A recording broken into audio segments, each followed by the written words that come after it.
Action. Good evening. Thank you for joining me. As promised, you are all going to receive an informative PowerPoint because if I'm not talking about books or writing or sex, this is all I have. Amazing. Yes. I'm so excited. So, art pieces I love and their historical and artistic context, more specifically reactions to creation, trauma, politics, and expectation. That's me with art. That's me with Warhol in New York, and that's me with Caravaggio's Judith Beheading Holofernes in Italy. Let's talk a little bit about my history with art, because you all have to know that now. My dad growing up took me to the Museum of Fine Arts Houston a lot, and I fell in love specifically with Louis Tiffany's a woodland landscape in 3 panels, I think is the piece. The Tiffany window, it's beautiful. There's a Tiffany window in Chicago. Stained glass is great. Anyway, I fell in love with art at that museum. I went to college. I got a psych degree at first, realized I didn't want to go into therapy after all, decided to pursue communications because that felt more realistic. Is that you? This man, Mark Garrison, Oh, okay. Dr. Mark Garrison, is the world's leading expert on ancient Assyrian cylinder seals. Now, in ancient Assyria, people wore charms, basically, with symbols indicative of their identity. And this man travels the world and talks about it. He knows the most about it. And Mark Garrison called me into his office and said, you should really major in art history. And I said, sir, I've discovered this subject far too late in my college education. It's not going to happen. So I took as many classes as I could. And that eventually led me to studying abroad in Berlin, where I focused on art history and memory politics, which is the study of how we choose to remember things in the wake of political aftermath. And art and architecture are a big part of that. Yeah. So, as you all know, I am typically a very chronological bitch. I like to think in order. I like to think in timelines. I like writing in order. But in fact, this deck is thematically structured. So you'll find that I went most interesting, I thought, for the presentation. So we're going to go through Northern Renaissance, and we're going to focus on society and personal branding. The Northern Renaissance is distinct from the Italian Renaissance. We're going to talk about that. Then I'm going to jump into neoclassicism and focus on memory politics. Then I'm going to jump way ahead to abstract expressionism and talk about craft in the wake of war. Then I'm going to go back in time to the Baroque era and talk about trauma. Yay! Hardest person I know. Let's go. I'm so This is really informative. I told you guys, you're coming to class. genuinely so excited. So let's talk about the Northern I'm Renaissance. obsessed with this. That's a good painting. This is such a good painting Oh to my analyze. God. I'm sorry. So it's a really good painting. I'm actually not going to be talking about this painting. Wow. What I did is Is for it important to include it? for each section, when I introduce the era, I put a piece that is quintessential to the era. This is by far the most famous Northern Renaissance painting, and it's insane to talk about. I did a whole class just on the art piece one time. Yes. Because the mirror, okay, it's fine. Yeah. So Mirror. really, as the Middle Ages begins to shift into the Northern Renaissance, art becomes a lot more expressive. There's a combination of humanist art and religious art, and specifically the Northern Renaissance is interesting and different from the Italian Renaissance because of the invention of the printing press in Germany. You'll find The Gutenberg press. the Gutenberg press, very similar. And mass production of art became really key around this time as well. So the way that we depict individuals, people with money versus religious art becomes a whole thing. Now, I'd like to talk about my favorite printmaker, but in fact I'm going to focus on 2 of his paintings and a comparison of the 2. So Albrecht Dürer. Anyone familiar with Albrecht Dürer? No. Okay, this is going to be so fun for Oh me. my Okay, so Albrecht Dürer was a painter and a printmaker. His prints are incredible. So block printing, there are a bunch of different types of ways to make printing, but commonly you are engraving or etching an image into a surface, oftentimes wood, and then printing using ink onto paper or another material, right? So there's a lot of intricacy that goes into basically inverting an image in order to create a print. And Albrecht Dürer was a master at this. But as he was building his career, he did a number of self-portraits, and this is where we talk about societal expectations and personal branding. So at the age of, in 1498, at the age of 26, Albrecht Dürer painted himself like this.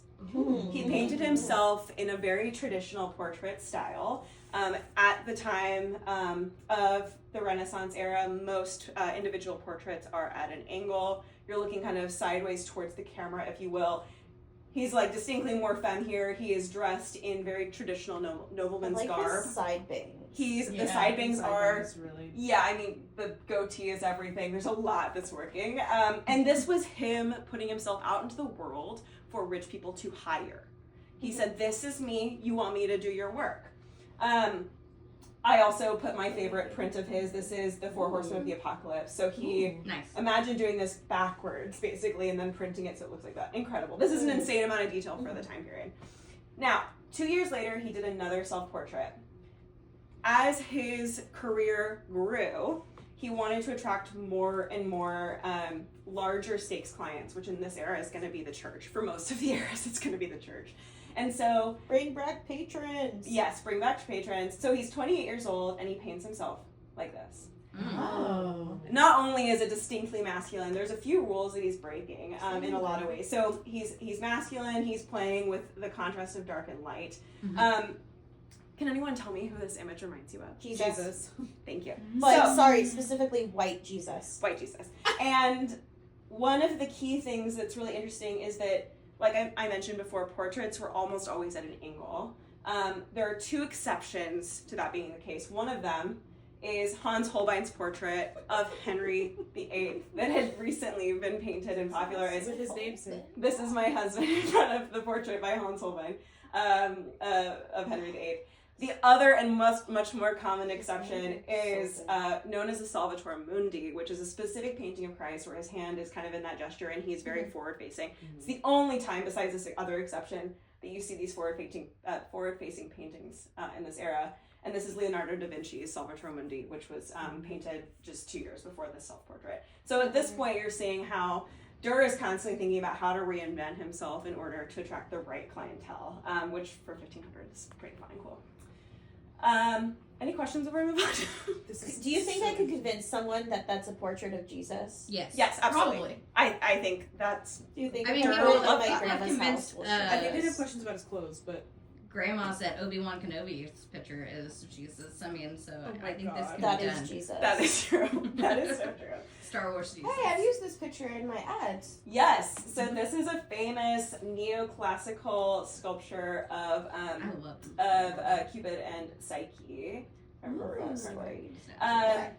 And the neoclassical era is really all about, in the wake of the Enlightenment, in the wake of Industrial Revolution, looking backwards to what was a perceived more simple time. Of course, this is where we get all of the white, like, neoclassical statues, whereas, like, in actual ancient Greece and Rome, those things were, like, heavily painted and Yeah, I was adorned. gonna say there was lots of color. Lots of color, but we don't want that. We want simple, we want clean lines, and this is also in the wake of the Rococo era, so it's something that's really ostentatious. We're starting to try to pare it down. And I could not have a presentation on art without talking about an era that Aaron knows so deeply I love, Sammy knows I so deeply love, and everyone now knows I so deeply love. I'd like to talk about Jacques-Louis David's Death of Marat in 1793. So, Yeah. one of my favorite things about this piece and Jacques-Louis David is that Jacques-Louis David was not only an incredible painter, but he himself was a Jacobin in France during the Reign of Terror. So Marat was one of the leads of the Montagnard sect of the Jacobins. There were a number of rebellion sects that were going head to head, and Marat was stabbed to death in his bathtub. He had a skin disorder that had him in the bath most of his time. And Charlotte Corday from the Girondins, I think is how you say it, she was in an opposing faction, and she stabbed him in his bathtub. And Jacques-Louis David, who was a part of the same sect as Marat, showed up and painted him a number of different ways. This is the most famous of all of those. And what's interesting is that he's painted him as a pietà, right? So he's writing this political newspaper that he ran in his bath, and he is honoring him as the most notable martyr, right? I don't know where my clicker is. Is it dead? No. Oh no. There we go. You were clicking the Oh, you can't tell on this. you're clicking the laser pointer instead of Yeah, that's what I was trying to do. That's Oh. okay. It wasn't showing up on the TV. Yeah, you can't say it. That's okay. So the idea of an artist being in the throat, like Jacques-Louis David participated on the tribunal that chose to execute people, which is really interesting. So being part of the politics as well as painting the politics is really interesting. Jacques-Louis David also did this infamous sketch of Marie Antoinette being taken to her execution. Oh wow. Oh damn! I should have got you the doll. I mean, it's in the other room, but I understand now. So abstract expressionism is arguably my, no, I can't say it's my favorite, but it's one of my favorites. So abstract expressionism is abstract art painted in the wake of World War II. So when you come back from something as horrific as any of the fronts in World War II, how do you represent life? How do you represent anything when much of it has been tainted? How do you honor historical traditions of art when art itself has been tainted or deemed Nazi or otherwise? The most notable, most famous artist of this genre is Jackson Pollock. I hate him. Sorry. Jackson Pollock is Damn. no. Jackson Pollock is not in this because I also have real problems with Jackson Pollock. But the thesis of this, and something that rings true for me in all of my interpretations of art, is that the process of making the art, the presence of the artist in the piece, is to me oftentimes more important than the art itself. One of my favorite things about abstract expressionism as well is that it's the first time in history where artists really banded together and realized that even though their art was incredibly different across the board, that they were doing something universal, that they were having this universal reaction. And they called themselves the New York School. And that was painters, poets, writers, architects. There were all these people trying to figure out how to respond to this new chapter of worldly existence. Barnett Newman, so I'm in front of Barnett Newman's painting Vir Heroicus Sublimus there. It's a massive, 9-foot wide painting, and your whole vision gets fucked up because this red is so crazy. And I want to go back to Barnett Newman's first painting of this instance called 1-1. Barnett Newman eventually became known for these striped canvases that were called in his lifetime zips. And the first time that Barnett Newman created a zip, it was by accident. So he painted this dark burgundy canvas. It's a small canvas, and he put painter's tape along the center of it, and artists often did this, to put other colors to see if he liked the color combination. And for whatever reason, Barnett Newman was hit by the fact that he could reject all figuratism. That and figuratism being just a painting of figures, right? He didn't have to paint landscapes, he didn't have to paint people, and that he didn't have to honor classical traditions of art just because it's what he'd been taught, it's what everyone else had learned. It was that he could just make art in reaction to the world around him as he saw it. So he painted 1-1, and he didn't touch art for 9 months. Weirdly, the length of a gestation of human life, but he went and stepped away from art entirely for 9 months to process what he'd done, because he didn't know what art meant to him anymore, which is just a crazy thing. And listening to this man talk about it is wild. And so that's me again in front of that painting. I could talk about him, but it's fine. Oh, and I got engaged in front of Barnett Newman's Earl, which he painted. Can in I 1975. say something? Yeah. So when that painting was in the little painting, I thought your picture was a painting, and because you talked about World War II, I thought it was a picture of someone hanging. Look at that. Oh, shit. Oh, yeah. Damn. And I was With like, the hands wow. tied behind the Graphic. back and everything. Wow. Yeah. Wow. You made Yeah. art, Mac. You You did. did. You did. Unintentionally. You That's made art in great. front of art. And then when it was like that, I was like, well, that's not right. And then you Yeah, said that's a you were in different front of the It's picture. a slightly different picture. It's Yeah. a different picture. Yeah, I know. That's what made me realize that the first one wasn't the Photography painting. does things. Photography does do things. There's no photos in this, but that's okay. So I got Anyway, engaged. aww. I got Love engaged that. in front of a Barnett Yay. Newman painting. Okay, Willem de Kooning, and for those of you who have noticed, my Steam name is Willem de Spooning. Yes. Mhm. It's after this artist. Ah. So, not Willem Dafoe, though I do also love Willem Dafoe. I thought it was wonderful. Yes, it's okay. So Willem de Kooning had a similar challenge with the rest, but he actually was the one who defied sort of this inherently abstract only venture by doing a series that carried the bulk of his career called the Women series. Woman 1. was the first, of course, in 1950. And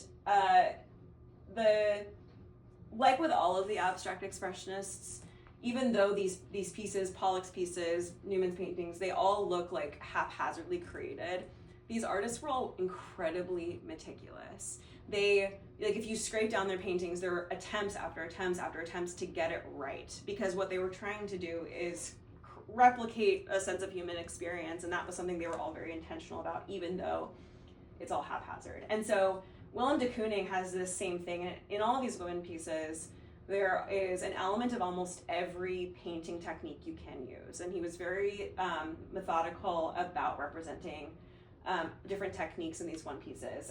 So Woman 1 is a massive, terrifying painting of women, and all of them are terrifying.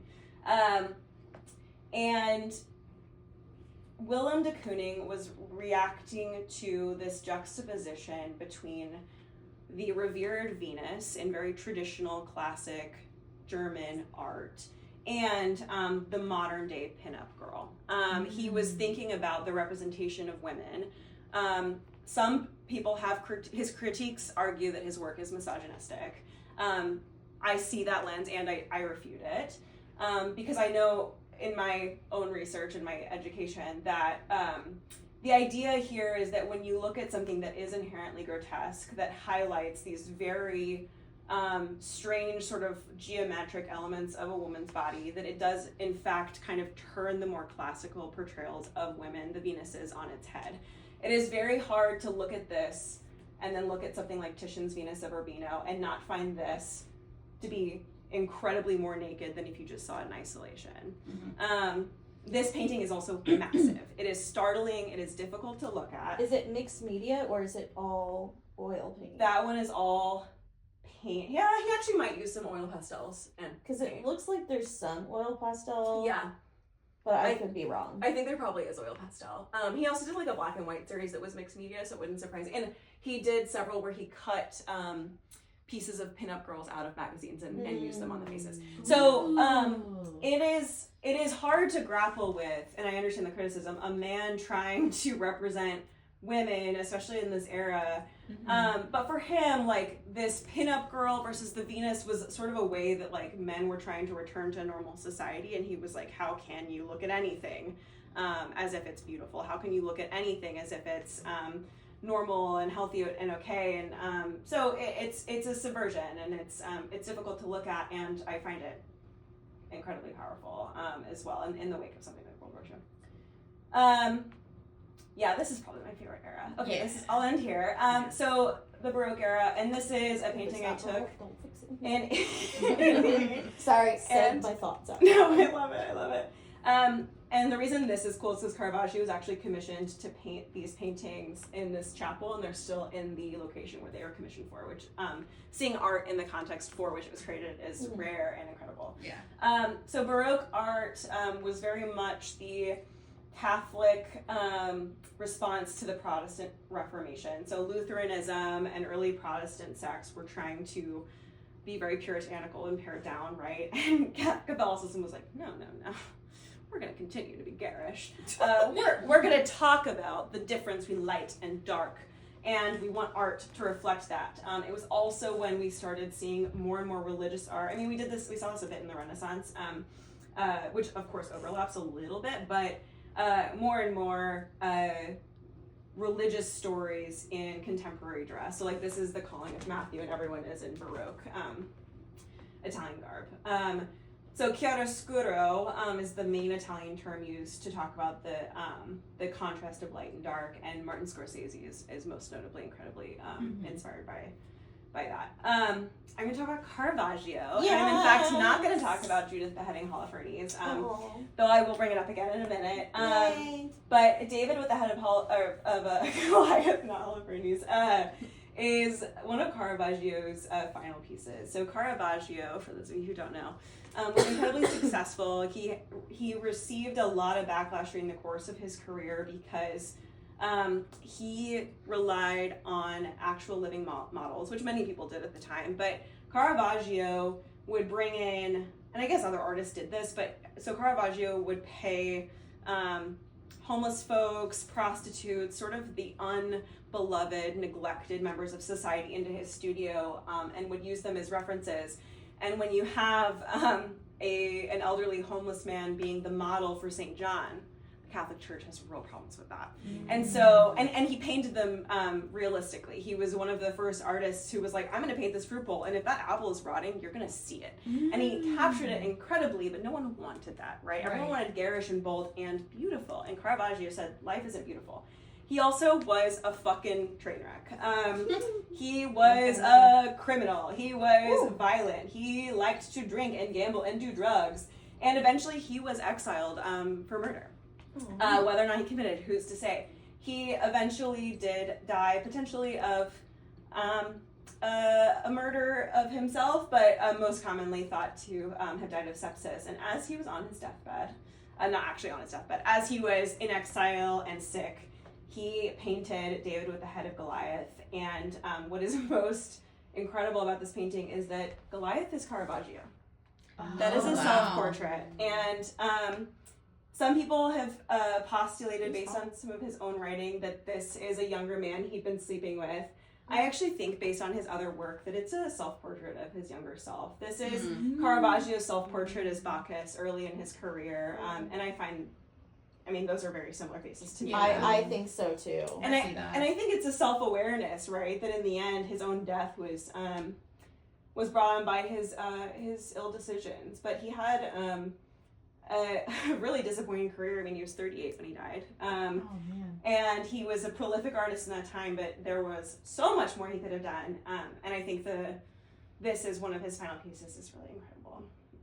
It's crazy that they were able to paint with such detail then. It's crazy. Well, it's awesome because in ancient Greece and Rome, they did crazy shit, and then we kind of forgot how to draw. And then we were like, the Dark Ages hit, and we were like, how do you paint? How do dog flat face? And then, right, baby are actual just big men. Baby my dog's like I forgot how to create. One of my favorite things is to look at Madonna and her child. Yes. Yeah. When we were in Italy, my brother, our favorite game to play as we went along was trying to find the ugliest baby. Yeah. And naming all of the ugly babies was the best. That's so fun. Yeah. Yes, all of it. And then we hit look at that clavicle. Seriously. Yeah, that's insane. That could be Timothy Chalamet if I wanted. For real. True. For real. Oh, Timothy Chalamet as a young Caravaggio would devastate me, actually. Okay. Oh, what a good movie that would be. What a good movie that would be. I'm so happy. In front of David. Do you know where Are you crying in front of the Caravaggio? Museum? This is the Borghese Gallery in It Rome. would not surprise me. I didn't cry in front of this one, but this was a room full of Caravaggios, including the problem with going to Bacchus so many museums in Italy is, and also all of the names being in Italian. Yeah. I do not remember where I've been or where I haven't. I don't think I was here though. We landed and we went to our hotel and dropped off our bags, and I had booked this tour, so I'm fucking Delirious, tired. yeah. And it's a Borghese Gallery is an old rich person's mansion that's been turned into a gallery, and they have this massive Caravaggio collection, but they also have Bernini statue, Bernini statue collection. And I almost put Bernini in here, but that would have just been to be look at these pretty statues. I was on a Bernini hunt when I went to Rome. They're I wanted crazy. Bernini everywhere I went. They're crazy. He's my favorite. Yeah, he's amazing. There's a statue of it's called The Rape of Persephone, or Hades raping Persephone. That title is fucked up. It's an exquisite sculpture. Okay, last but not least, thank you for being along for this journey. I love it. This was phenomenal. I had to Oh end. yes. I had to end with my absolute Yes. favorite of all time, Artemisia Gentileschi. Artemisia, I'm gonna zoom out for a minute. Is anyone not familiar with Artemisia? Okay, cool. Before I just go on a full tirade of her whole shtick. So Artemisia Gentileschi was the daughter of a painter, Orazio Gentileschi, and she was a young woman painting in a male-dominated field, male-dominated everything. Had incredible talent early on, and she was raped by her mentor. And she is one of the earliest recorded trials of a rape trial. So you can read the transcripts of her trial from the 1610s. And Artemisia was a visionary, a Spitfire. She had no qualms with attaching her identity to the making of art. She has this great self-portrait called Self-Portrait as the Allegory of Art, which just suggests that she herself is art. And she painted two. I mean, her name is fucking. It's amazing. I mean, just fire. She's incredible. Judith Beheading Holofernes, she painted two of these. This is the later of the two. It's the one I've seen in person and the one that I like the most. Both are both great. And Judith, the story of Judith Beheading Holofernes was a really it was a common story that painters of this era leaned into. And Artemisia's, and I'll show a comparison. Artemisia's is one of the most womanly depictions. So Artemisia, the Judith is here and her maid is here, and they're beheading the general tyrant Holofernes. This is my thigh tattoo. And this man is her rapist. That is the man who raped her, and she's beheading him. And I want to point out, there's me. I was crying, and a group of Chinese tourists were unsettled by me. I'm not gonna lie. I was a mess. And I want to pull up Caravaggio's Judith because I love this painting. And It's not as good. I want to talk about the difference in agency between this Judith and this Judith. Need I say more? Also, like this image of a crone as opposed to just two young women reclaiming their people, their community, as opposed to this, which is incredible and just also not the same. And I would like to end with two quotes by Artemisia. To a client, she said, "My illustrious lordship, I'll show you what a woman can do." Yes, girl. That's right. And in her trial, and this is her self-portrait allegory of painting. And during the course of her trial, she said, "As long as I live, I will have control over my being." Which, like, for the 1610s, girl, come on. Insane. In conclusion, to me, there's a PH on. Art is really about the context in which it's created. Do I think art is subjective and can be consumed in isolation? To an extent. I think we're allowed to see what we choose in art, and I think that art is born of specific eras, specific individuals, and specific environments, and that is informative in the way that we consume it. Yes. I have two art history conspiracy questions for you. Give them to me. Okay, hold on. Oh. I can't get back up. Help me. Do you Help want me. to pause I or was keep stuck. going? Okay. No, you can keep going. Okay. Question number one. Yes. Do you believe the Mona Lisa that is currently in the Louvre is the real Mona Lisa? I honestly could give zero fucks about the Mona Lisa. No, then that's I don't care. No. It's an I don't care, but I think it's probably the Mona Lisa. Okay. Second question. Do you think Vincent van Gogh was murdered or committed suicide? I always thought he committed suicide, but Yeah, I agree. How gun in other town? You know the gun ends up in another town. yes. Not found by his body. Yeah. I don't. Impressionism is fine. I look. Agree to disagree, but I cried. Look, I love a Renoir and I love a Manet. I'm sorry to say like a Manet. Because Manet. Manet is a different. Monet's water lilies and haystacks, and Manet did the one of the. Manet is the one who did the woman at the bar, and you can see her reflection. Is it a reflection? I have always thought. I mean, I assumed suicide probably because I'm an emo girly, and I was like, of course he killed himself. I don't have a theory as to why the gun ended up in another city. But I think you can't paint something. Mark Rothko, I almost put him in here. I think you see an artist's descent into madness, and I do think art as a precursor to suicide ideation and suicidality is something. It's clear that Vincent van Gogh had demons. Yes. And for sure. So I do agree with that, but there also was letters that indicated that his mood was otherwise. Yes. People have also argued that people with manic depression, obviously, statistically are more likely to commit suicide, and that those letters were evidence of a manic episode as opposed to and also often suicide linked to gun violence. Yes. Suicide is impulsive Yes. and Yeah. and typically split moment. Yeah. For people who have survived Yeah. suicide attempts. Yes. By gun, they were like it was split second, Yeah. like in the moment, didn't think through it. But how dare you on impressionism? But also, I don't like abstract expressionism, so it's okay because we can all have our own tastes. And that's fair. And I think that's the thing is I like looking at Impressionism. I think the context in which it's created is less interesting to me. I think I the hear yes. the revolt against the bourgeoisie is incredible and I love it, and it just doesn't speak to me as much as I like abstract expressionism more than I like Dadaism. Oh yeah.